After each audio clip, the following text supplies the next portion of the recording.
I love a narrative-driven game. Not just a game with a story, but one that is wholly focused on it over everything else. It's why I enjoy player walking simulators and visual novels, and it is the latter style of game that once again falls into, with some minor adjustments to the formula.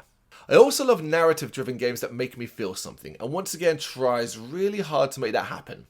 Alas, while I can recognise its coming-of-age story is sweet and wholesome, I found myself unmoved, and by the end quite uninterested in what it had to say, especially as up to that point it has very little to offer either, not just from a gameplay perspective, but from an overall story perspective too. Be warned, once again take some significant liberties with the word game and what we know it to mean. Developed by R.B. Wolf, once again tells the story of a boy who lost his mother at such a young age that he doesn't even remember her. The only connection he has to her is a photo he keeps in his wallet. Then one summer, on his birthday, he makes a wish to spend time with his mother, and after falling asleep, discovers he can experience a snapshot of a previous time in her life, before he was born, and through that learn more about her hopes and dreams.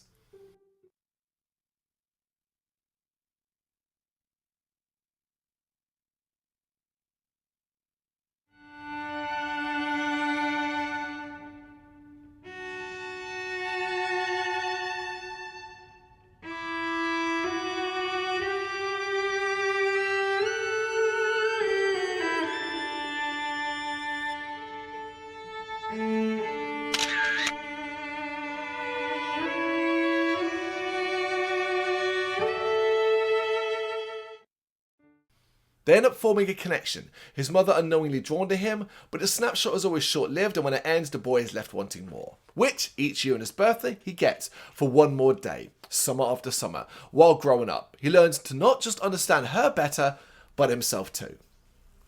Where does the game part come into play? Aside from pressing a button to skip to the next scene, every so often you can interact with panel-style visuals in a point-and-click fashion. I'll bet extremely limited and, if we're being honest, mostly pointless, which also goes for the handful of puzzles that are so basic, they kind of insult the intelligence. There's a real sense that these aspects were added last minute to flesh out the game, as they offer nothing but a temporary distraction from a story that simply doesn't quite compel. There are good ideas here, with nice visuals and music, but the approach is clunky and somehow leaves unanswered questions. The game wants to appear deep, and from afar it does look a bit fathomless, but once you jump in it's surprisingly shallow. So much of its attempts to be emotional are unearned, and the longer it goes on the shallower it becomes. Put it this way, I wasn't unhappy to see it end. Which isn't to say it's a bad game or a bad visual novel, it's just not as impactful as it could or should have been. It is sweet though, and a lot of effort clearly went into it. That doesn't make it a worthwhile play, but should you pick it up, you might get more out of it than I did.